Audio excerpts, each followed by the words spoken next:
Hey, what's up? It's Emilio Despirito, and this is the Wealth Architect Podcast. I'm so excited to be here with you each and every single week. My team and I have hand-selected our guests to come on the program to talk about how to build wealth financially, mentally, physically, spiritually, right? There's so much that goes into building a lifestyle full of wealth, and we hope that this content really reaches you, not only in your brain, but in your heart, and that you could do something with this. So thank you so much for tuning in. God bless you, and we're going to have a great show. Hey, a special thank you to our sponsor, Annie Mac Home Mortgage, whose Cash to Keys product is disrupting the industry.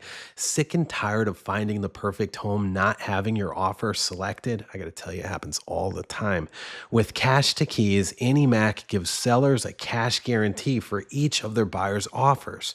Stop bidding and hoping. Instead, bid with Annie Mac and bid with confidence. Don't just bid, but win. Annie Mac Mortgage.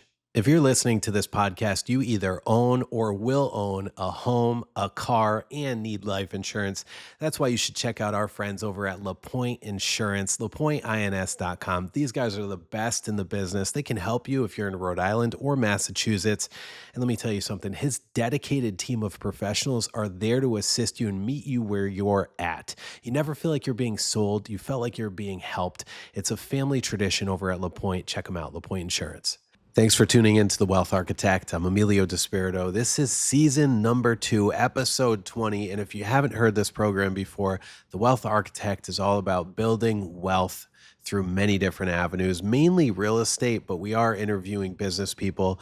And it's been such an experience the past 40 episodes and just meeting so many wonderful, amazing people. We had names like Pace Morby on. If you haven't heard of him, go check him out on YouTube. Jordan Stupor as well. We had several high-end developers. We had people that were building everything from affordable housing to the top real estate advisors all across the world. And today we're going to cover such a huge topic for you. It's going to be rent control, right? And as we're building wealth, we want to also protect our wealth too. And we need to make you aware of all of these things going on. But before I lead into that, I want to quickly say hello and introduce myself. I'm Emilio Despirito, and I am a real estate advisor in Rhode Island and Massachusetts. My team also covers Connecticut, but we're a company globally, and we help people buy and sell real estate. We are now syndicated throughout the country, and I'd like to just say hello to all of our new listeners and all those marketplaces through iHeartMedia, as well as Apple Podcasts and several of the other channels that you can find the Wealth Architect podcast. So we always welcome feedback. wealtharchitectradio.com. You can go there and connect with us there if you have any suggestions, or if you want to go ahead and subscribe to any of our social media channels. So today in the studio, we have a very awesome guest with us, Shannon Weinstein of RentProv, and Shannon is also with the Rhode Island Coalition of Housing Providers. The topic that her and I are going to cover today is going to be huge and is applicable to really all of the different markets across the United States, because rent control is a potential huge threat to capitalism. It's a huge threat to property owners, to tenants, and to existing homeowners, even single-family homeowners. We're going to dig down and we're going to find out why in a couple minutes. Before Shannon jumps on, I want to say she's been in the business since 2007. She has assisted thousands of tenants and thousands of landlords with properties. She knows the game inside and out, and she knows the good things, the bad things, and she's going to go ahead and weigh in on all of this today with us. Shannon, welcome to the Wealth Architect. Thank you for having me. You're welcome. It's good to have you here. It's a big topic. It's a big topic, and the time is right. Today is the first day of the Rhode Island state legislative session, and we have this coming down in Providence as well. So it's a big, big topic. It's been going on for a couple years now in debate, and the impacts of this would be immense. Yeah, they would. So for our listeners, okay, because we have a lot of people on here that might not know, the term rent control, or some people that probably have heard the term rent control before, or stabilization, right? They're hearing this in New York City. They're hearing some of that stuff come out in New York City, a lot of these buzzwords. Can you give us an idea of what rent control means, what it's supposed to do, and then we'll get into the we'll deep dive after that. Yep. So here in Rhode Island, the conversation has been around both rent control and rent stabilization. Here in Rhode Island, we are seeing more of the stabilization form. You might hear proponents of it say, oh, it's not rent control, it's just stabilization. It's control light. We're just trying to put some parameters on it. Either way, it's a manipulation of the market. You're not able to market your property for what it's worth. They're trying to control how much you can collect for rent. We know that if you put price caps on anything, whether it's called control or stabilization, which would be maybe a 4% cap is the most popular that we've been hearing. If that's not going with the market and what all your expenses are, you would fall behind. Yep. So that is a huge barrier for property owners right now. The landlords are talking about it, and tenants may think that this would be helpful, but the negative effects of rent control or stabilization properties are hard felt by everyone in the housing market. Sure. Yeah, it's a long-term, short-term benefit and long-term disaster.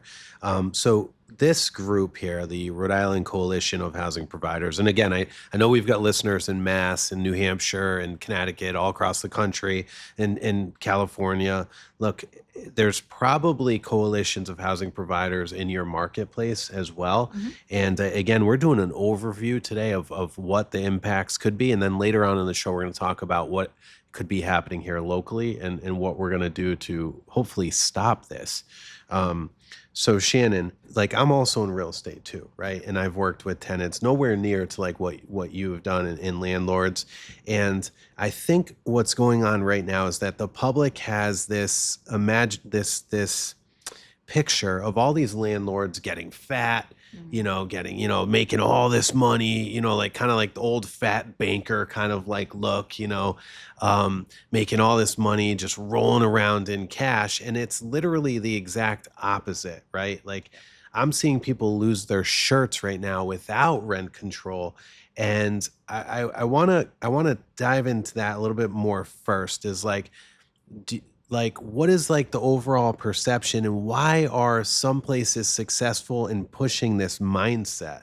Yeah, I think right now what we're seeing is difficulty with inflation. We've faced record inflation over the past couple of years. And of course, COVID being only, 5-6 years ago at this point, that caused massive disruption to our market as well.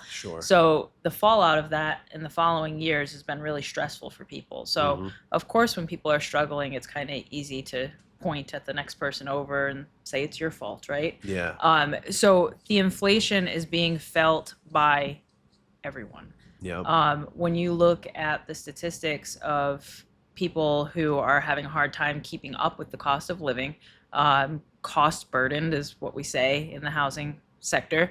It's being felt by both renters and homeowners alike. So whether you're renting or you're a homeowner, many people are cost burdened. So that affordability factor is hurting everyone. We have a shortage of housing. We have a shortage of housing for renters. We have a shortage of housing for home buyers. We know that here.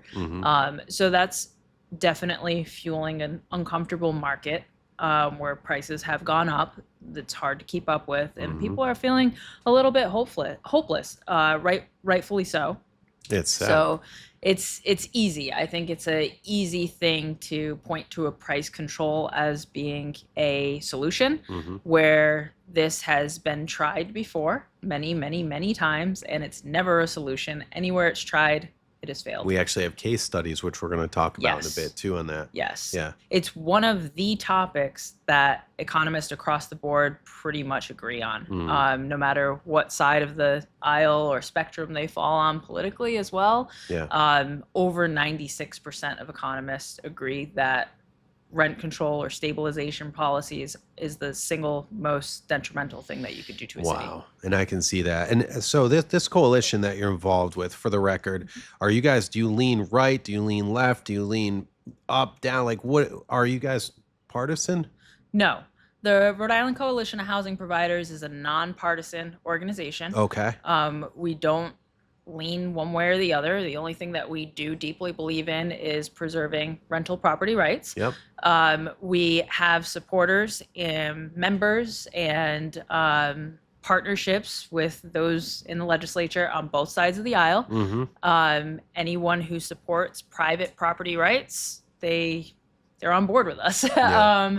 So we are nonpartisan. It's one of the things that I always say that I'm most proud of about the group, because right now, with how things have been so divided in our country, We need locally, to unite, yeah. to have a group of people come together as diverse as our group in background, socioeconomically, just all across the board, we are a very diverse group of people coming together, where on other issues we might not agree. There's a spectrum there. And we are able to sit down and have productive conversations and be on the same team about something. And that's something that I'm so grateful for and proud of with this group. That's huge. Yeah, we can use more uniting. And I think that's absolutely wonderful. And if you're just tuning in, this is the Wealth Architect Podcast. I'm Emilio Despirito. We're here today with Shannon Weinstein of RentProv, and we're talking about rent control and how rent control, we're going to get into it. It does not necessarily lower rents. It actually increases problems, and a lot of unforeseen problems that we're going to go ahead and uncover as this segment unfolds. And we do suggest, if you have any comments or anything, feel free to follow us on YouTube, any of our social media channels, Wealth Architect Podcast. You can leave comments on the video there, and you can subscribe as well. So, Shannon, let's talk about, right, so that the market is the market, okay? And I know that housing prices has gone up because of a lack of supply. Do you think that rental prices have gone up because of a lack of supply? Absolutely. So what would be the answer? Absolutely. So we have to build more housing. That's one of the biggest things that we could do. It's Yeah. a supply and demand issue. There's not enough supply. There's a whole lot of demand. Why aren't we building more? Well, for decades, I could say locally, Yeah. here in Rhode Island, for decades, zoning, permitting, the whole zoning and permitting process has been so restrictive Oh, that it's sure. been either impossible to build. It's also very expensive to build. Mhm. So those restrictions, I mean, you can look up the statistics. If you look into the Builders Association, they have great statistics on this too. Anytime that you have restrictive permitting and zoning processes, it could add up to 30% to your building. Oh, yeah. Let alone if you even get it built at all. 30%. So if you even get it built at all. Wow. So because of these policies, we are decades behind of keeping up with the demand, the population, and just what we need. Statistics are also showing that household sizes are actually smaller now than what Oh, they really? used to be. Wow. So that means people are spreading out, and maybe our needs have changed a little bit, and that's also causing a need in our market for more supply. So we are starting to see things change a little bit here. As you probably know, Speaker Shikarchi has done his housing packages for the past couple of years, Which have been very beneficial. Very good. Yes. The mayor of Providence has also been very proactive in speeding up the permitting process. Doing some things to zoning, upzoning, has been a primary factor in getting units built. So we're starting to see those changes come, and we're starting to see it reflected in the market too. So rent control right now would probably be the most detrimental thing. It's definitely not going to help anyone. So, and I know that in Massachusetts, I know there's initiatives as well for ADUs, and all across the country, they're auxiliary dwelling units where, like, single family homes, or even multifamily homes, if they're owner occupied, you can add an additional unit there. That's also helpful too with supply and affordability. Let's really get into this. Okay. So I want to read a couple things that you sent over to me. I thought these were really good, and I think it's a really good intro to this. So rent control reduces housing supply. Developers and property owners have fewer incentives to build or improve existing housing if rents are capped. This leads to fewer new apartments, deteriorating existing housing stock, and a worsening housing shortage. I would agree. I mean, I don't, that's hard to deny that statement, Yeah, right? all economists agree across the board. It's kind of economics 101, if you will. Well, when you take away the incentive to Yeah. build or to add inventory, no one's going to do it. So my question for you here Mhm. is, are there like a quasi government like companies, like, any type of like things going on that could go in and start building, with government funding or To my understanding, that would be a public developer model. That is a completely different system than, the private sector. yeah, of course. Right now, I don't think they have anything there that could do that. Yeah, It's also very expensive. The money doesn't come sure. out of nowhere. The taxpayers pay for it. Yeah, so it's a difficult system. I think the private market is quicker and more efficient at Always. building Look at our housing. healthcare. Yeah. And it also shows too, it's very important to note that, housing built at every level, whether it's affordable, Yeah. luxury, whatever it is, if we are pumping more units into the market, it's going to by default create more affordability because Sure. you're creating market mobility at that point. You're creating the filtering factor. Even if you're putting luxury units on the market, there's people living in existing housing right now that want those units, that could afford those units. You're moving the market around, and then the older units are becoming available for someone else.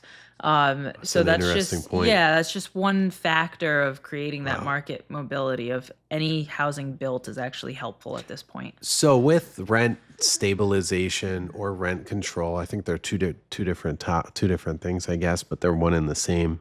Like, right? They're very similar, and right now, most of the controls that you see in other places or recently in Yeah. other places have been the stabilization form. So Okay. when you say It's like a lead-in. control, yeah, when you say Yeah. control, that's usually what people are referring to. They use the terms interchangeably. The stabilization is when you put caps on the percent you're allowed to raise the rent. Okay. In fact, that's people talk about New York having rent control. Right now in New York, it's mostly stabilization. Okay.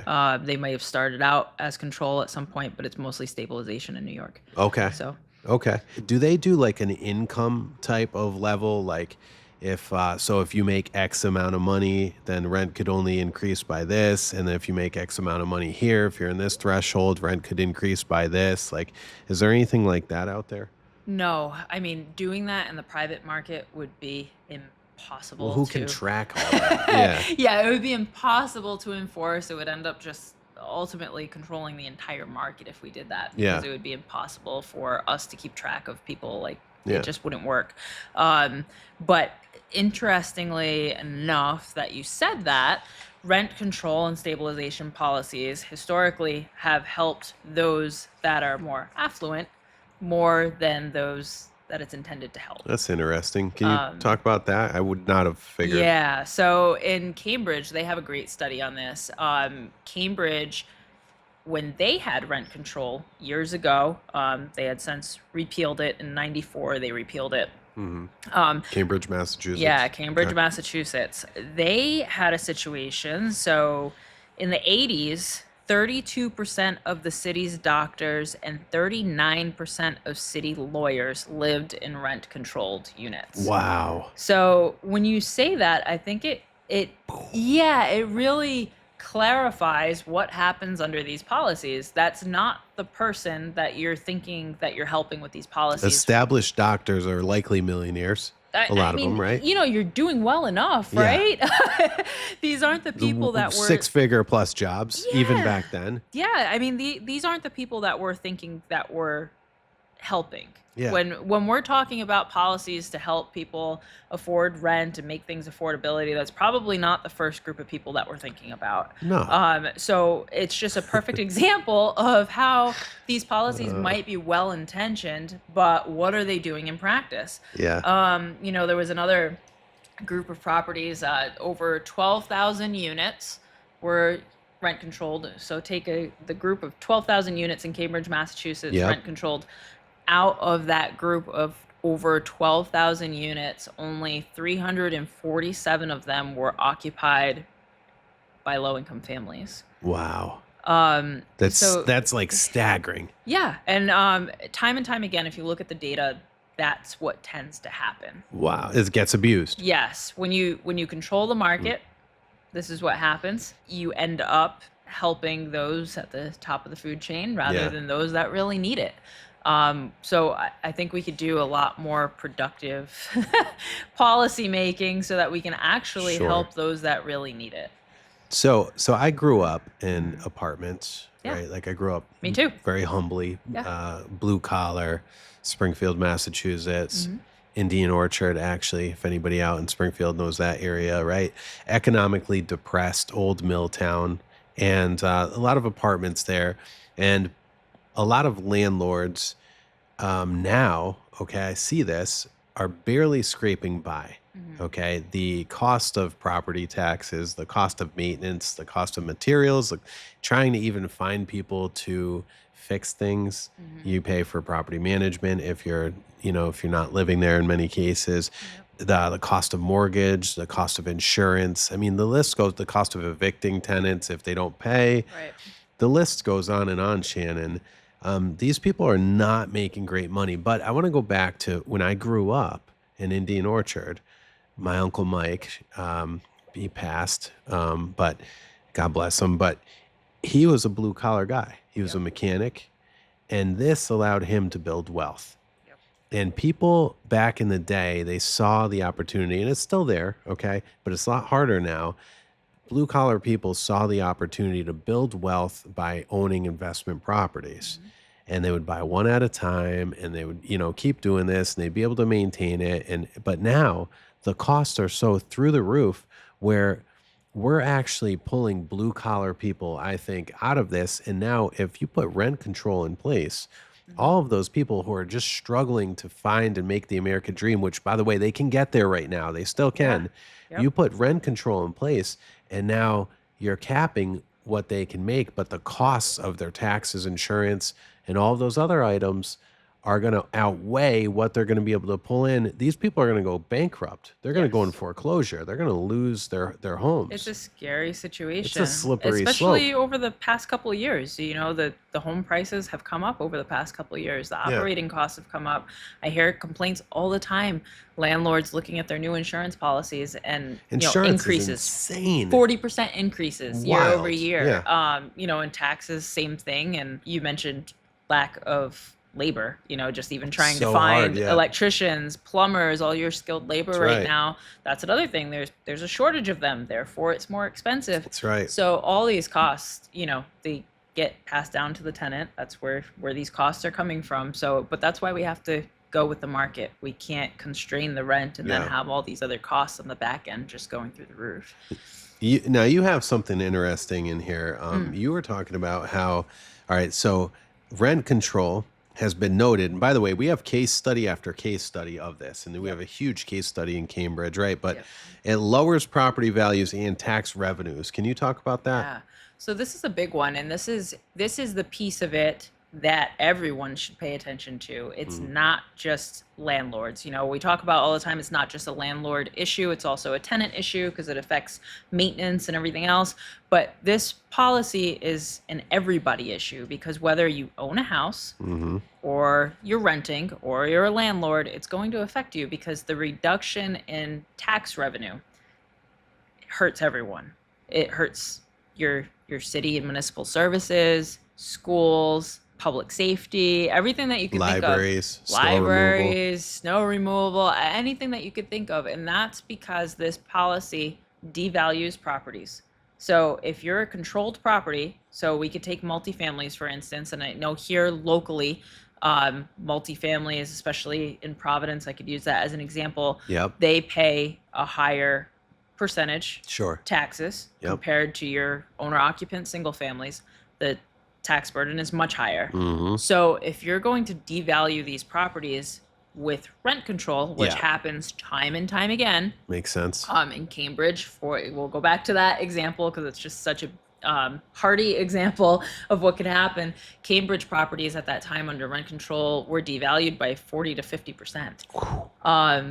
So when you do that, half. yeah. So when you do that, you take away from your tax base. You can't tax those properties if they're not worth the same as they were before. So if we're going to devalue the multifamily regulated properties that are paying good taxes right now, well, we have to make up the money somewhere else. And what happens is you make it up on your single family and owner occupied homes because those values don't go down and they're going to assess you higher. So they're going to get the tax from you. You're going to be making it up. So there was a recent study just this past year in Portland, Maine. So Portland, Maine decided to enact a version of rent control, and they're already seeing the fallout from it.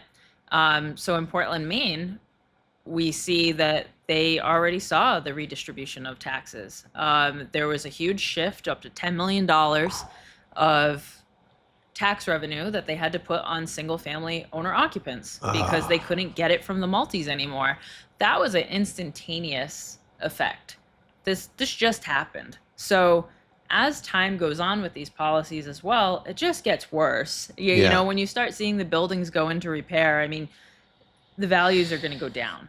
So that shift could get worse. So, I mean, that's the monetary effect on single family properties and how everyone is affected. But if you start to see the cities and towns having a hard time making up their budget, I'll use Providence as an example again, because it's here. This is what we're dealing with. Over 60% of their tax revenue is from real estate taxes. Wow. That's a huge chunk. Yeah. I mention that because it's actually larger than the issue in Portland. So Providence has more multifamily properties than Portland does. So if we're devaluing more multifamily properties, we would expect the shift to be heavier. Wow. To the single families. And we're talking about, you know, I know I'm getting very specific here, but going back to your, you know, blue collar example, an area like Elmhurst in Providence, where it's pretty much one of the last true middle class, like working class, blue collar areas of Providence, they're going to get slammed.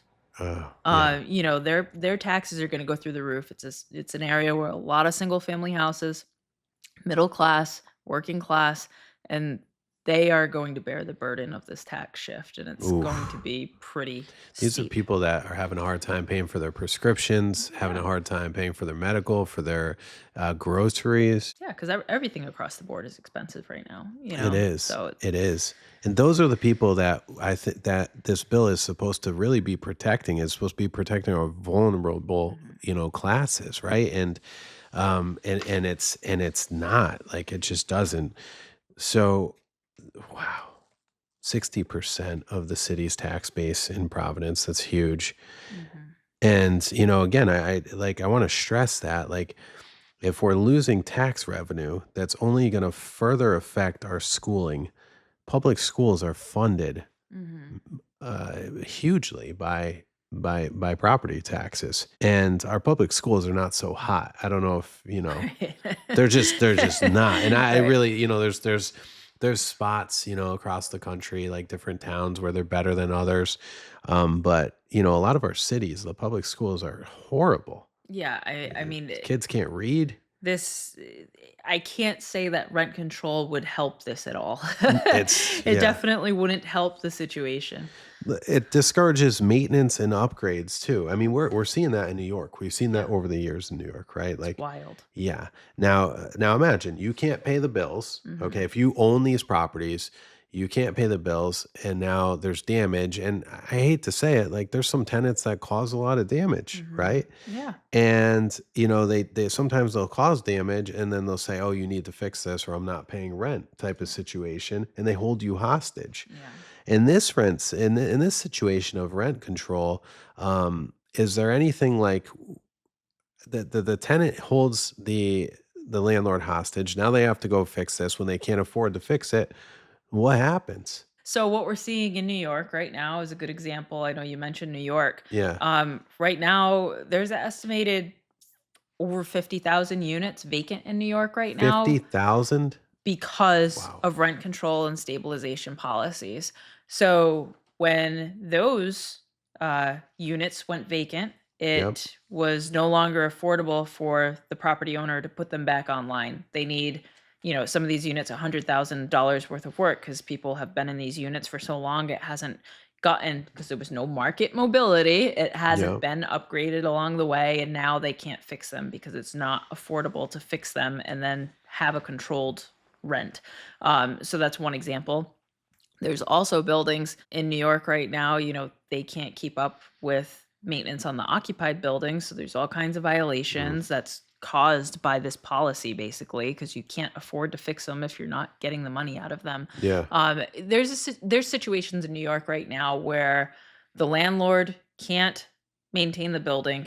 It's no longer, solvent. They don't want the building anymore. They want it to go back to the bank, and the bank also doesn't want the building because they can't do anything with it. So it's a bad situation when you can't keep up with these repairs. What's next? Yeah. Yes, you are going to have violations. Yes, you are going to have a problem with the city. And right now, I mean, you see some threats of it going on in New York, and I know that we have some mechanisms here as well. Your property might be taken. Wow. So I mean, the when you think about the enforcement of these issues down the line, it's a very scary situation. So then, so the city takes your property. Now that's a whole property that's offline. And then what they do, they auction it off. Yeah. Okay. And it's like, wow, it's like this. It's just, there's so many implications to this. And I'm trying to find the positives because I like to look at things from both ways. Yeah. But really, there's very short term, the positives and For a for rent small control. amount Yeah. of people. But yes, So exactly. yeah. I mean, if you want to view it as the short term, someone in their unit right now might not get some kind of arbitrary increase that may or may not happen. Mm, I guess you could look at it that way, but once again, what the data shows, it's more likely to encourage year after year increases. I'm concerned about this policy for our older fixed income populations, mm, or even sometimes, younger people that have disabilities and they're on a fixed income. And right now they might be in one of those one-off apartments that are much cheaper. We have some of those. So we have some people that are currently in units for hmm 50% of market value because they've been there for 20 years. We know their situation, and we're able to get market value elsewhere and kind of make it up, and everyone lives comfortably, right? yeah. When you have a policy like this that we're not sure how we're going to fluctuate with the market every year, you're going to see landlords just automatically 4% every year. Oh, Now, yeah. I have days in property management where we're sending off our renewals. I mean, I've had days where I'll send off 40 at a time with no increase at all. hmm That would probably change, Yeah. So what if someone just starts increasing every year? If we're talking about helping those who need the help, the more Mm. low income people, the people maybe on the fixed income, very quickly you would be priced out of your unit if you're getting a 4% increase every year and you weren't before. Yeah. So Wow. that's scary too. So there's a lot of ways that this could play out, and usually it's the people that need the most help that are getting hurt by this policy the most. Absolutely. So Shannon Weinstein with RentProv with the Rhode Island Coalition of Housing Providers. Shannon, there's so much more to this topic that I want to be able to cover. We're out of time for this segment. Can you tell people how they can get a hold of you if they have questions or they want to help support the cause or Yeah, reach out to us. The easiest way to get in touch with the Rhode Island Coalition of Housing Providers, you can email info@ricohp.org. That's info@ricop.org. That's the easiest way. You can also look us up on Instagram and Facebook. Follow us for more information. And yeah, that's it. yeah. Reach out to us and we'll be very active for this coming session. Awesome. Yeah. And we're going to have you come back in as, because I want to say real quick in Providence, I know it looks like they were going to talk about it on Thursday of Yes. last week. Yeah.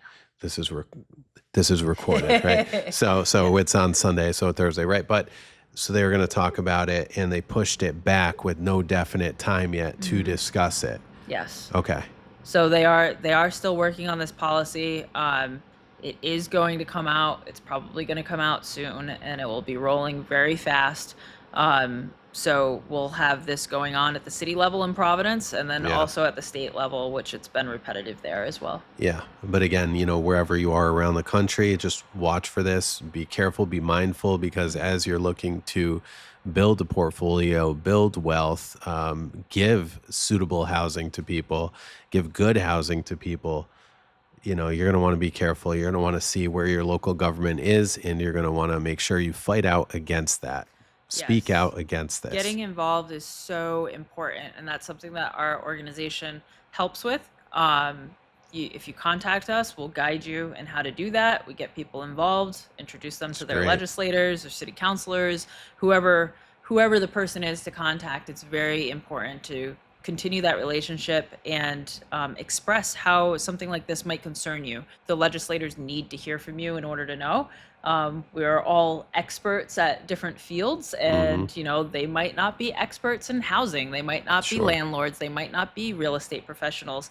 So unless they're hearing from you, they don't know. Sure. It's a Yeah. game of education, and we need to educate them, which is what our organization Hmm. has been doing. What a great place, a great country where we can speak up and we can, Yeah. put a halt to these things. But everybody's ideas are heard. So make sure your ideas and your thoughts are heard too, against rent control. Good stuff. Shannon, thanks again for Thank appearing on The you. Wealth Thank you for Architect. having me. Appreciate having you here and your professional insights. Hey, stay tuned. We're going to be right back with our very next guest. We'll be right back here on the Wealth Architect podcast. Stay tuned. I'd like to take a minute and thank Ted Tapuzis, my friend over at Tapuzis and Associates, for sponsoring this program, making this message possible for you to hear. And if you're fortunate enough to live in Florida, Massachusetts, Rhode Island, or Connecticut, you're going to want to leverage the power behind Ted Tapuzis and his team for your real estate transactions. You need a legal team that understands real estate inside and out, and this is what they do, specifically real estate. So go ahead and contact our friends at taclosinglaw.com and let them know where you heard it, right here on The Wealth Architect, Tapuzis and Associates. Welcome back to the Wealth Architect podcast. I'm Emilio Despirito, and we've got a great guest with us. The wonderful thing about being a Realm Global member, it's one of the affiliations that I'm involved with, is that I get access to the best real estate talent around the globe. And specifically, we are going to hear from our friends in Nashville, Tennessee, and actually more locally, Franklin. They're in Franklin, right near Nashville, Tennessee, just to give you an idea of their location. So her name is Lisa Culp Taylor, and she is one of the top team leaders in that marketplace. She works with builders and developers, but she also runs a very successful real estate team. And we're all about building wealth here in real estate. And we want to talk with her about both of those topics. She runs a team. She could talk about that in a minute, but she is with Onward Real Estate, and it's the LCT team. Lisa, great to have you. Thank you so much for having me.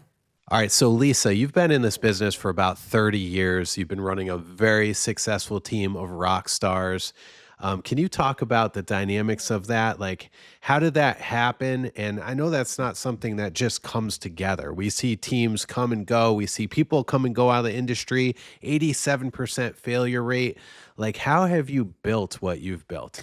I think that our team was started based on camaraderie and lifting each other up. And I've been fortunate.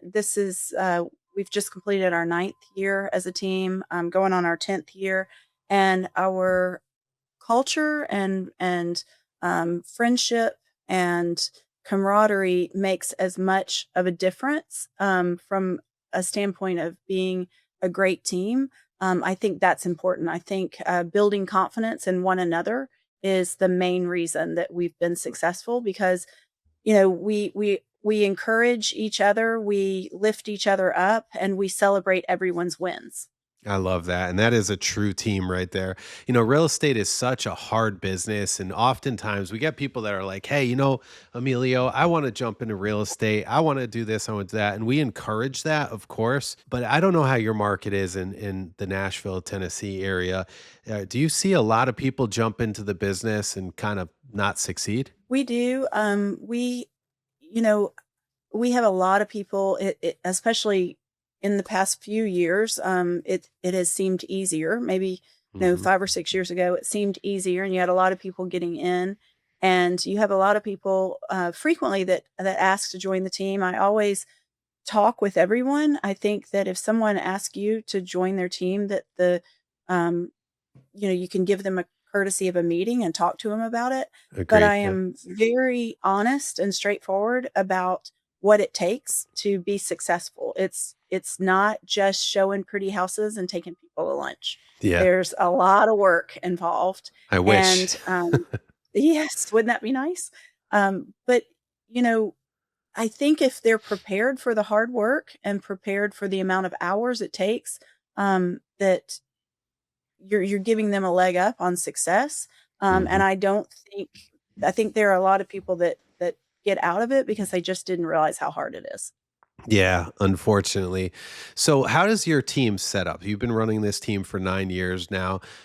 How exactly does your team operate? How is it set up? So everyone is there are no different splits for everyone, if you will. Everybody Hmm. is on an equal playing field. So everyone is encouraged to work their own sphere. We do give out leads, but we also really help the focus. There's a lot of accountability. We check in with the agents. We do, annual goals. We have quarterly goal meetings where that we talk about, hey, where are you on your goals for the year? They set their goals.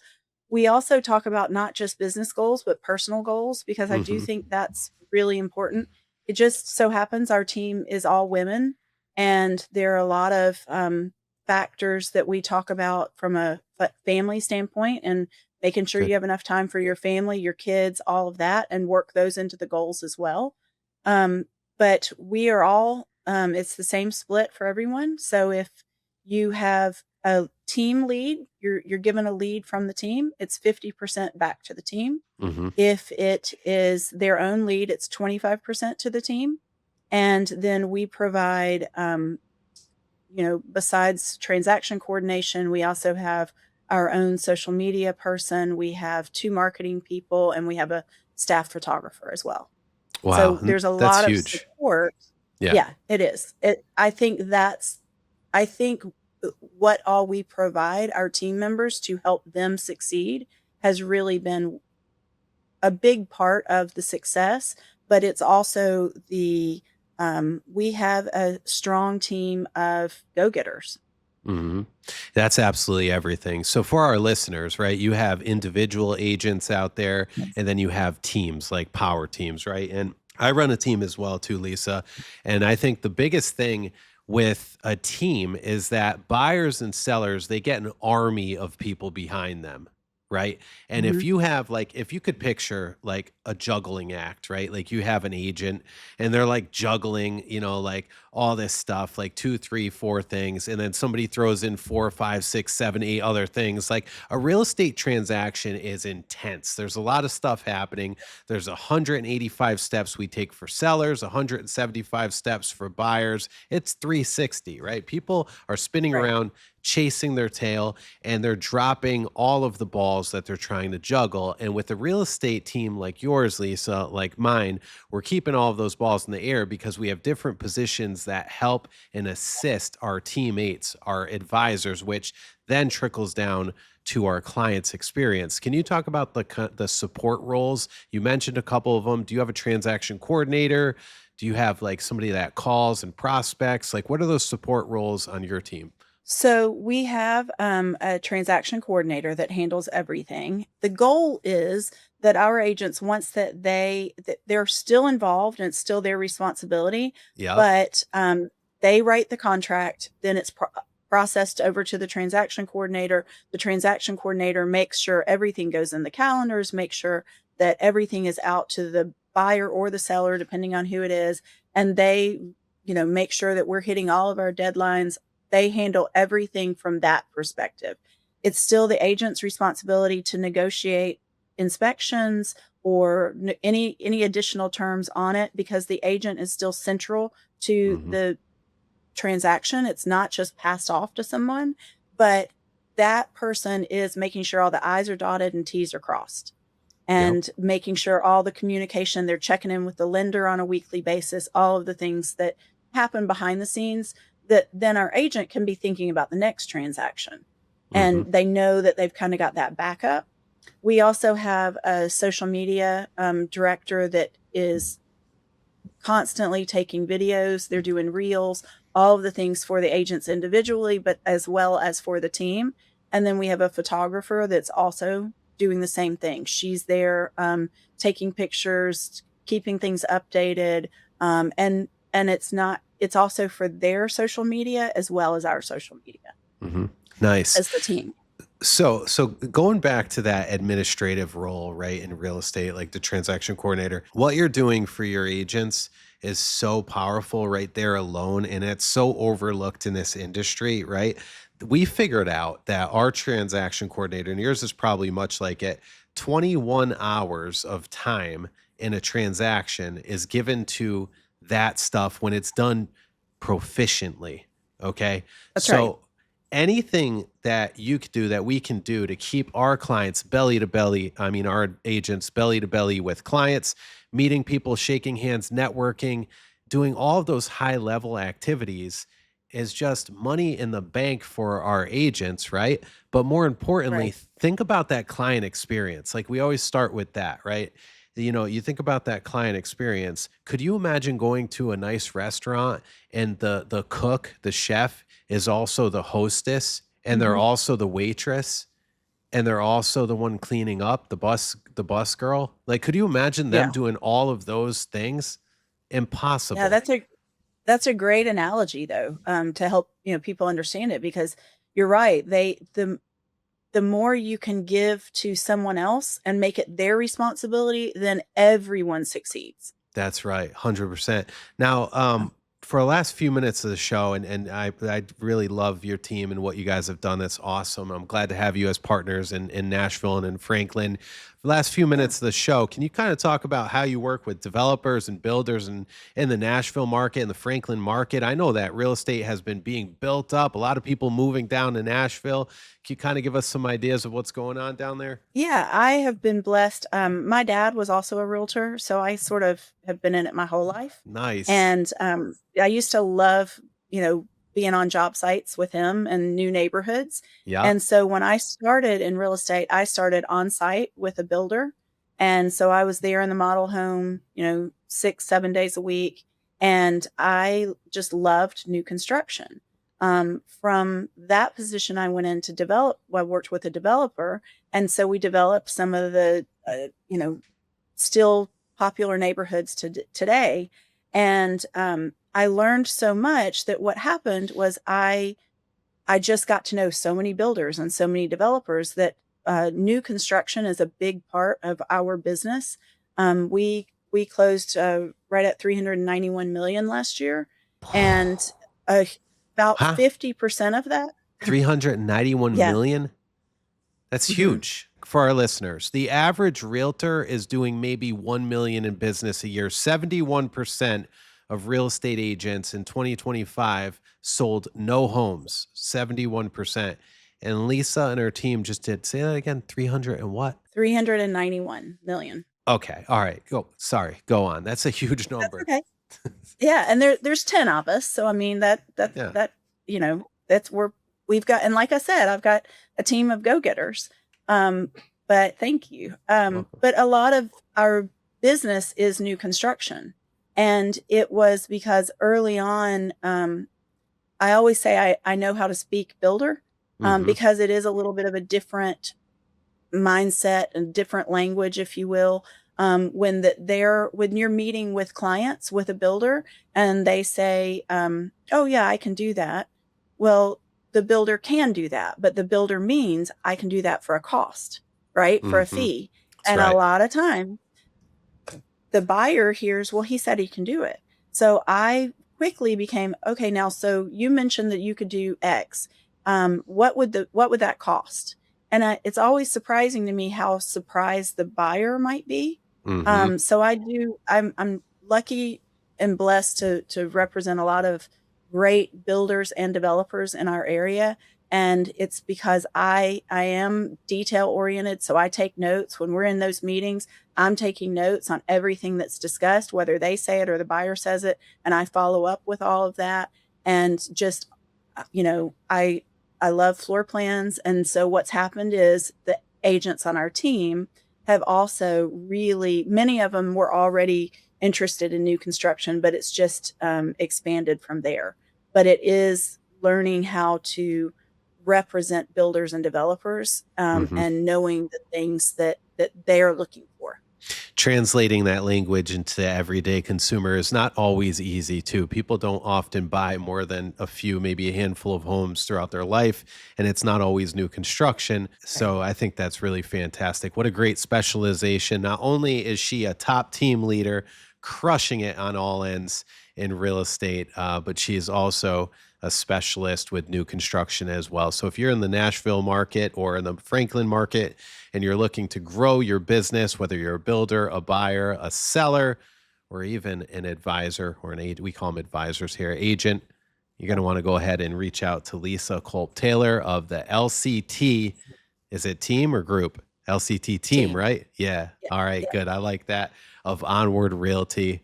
Lisa, thank you so much. It was so great to see you here. Thank you so much. I appreciate you having me. You're very welcome. Awesome. Great show today. I'd like to thank Shannon Weinstein of RentProv, as well as Lisa Culp Taylor, our latest guest here, talking about the Nashville market and her specializations in her market, also a Realm Global affiliate. Please check us on the next Wealth Architect. We'll be back here next week. Follow us for more. Subscribe to all of our channels. And if you tuned in for the first time, thanks again. We'll see you soon. God bless you. Take care.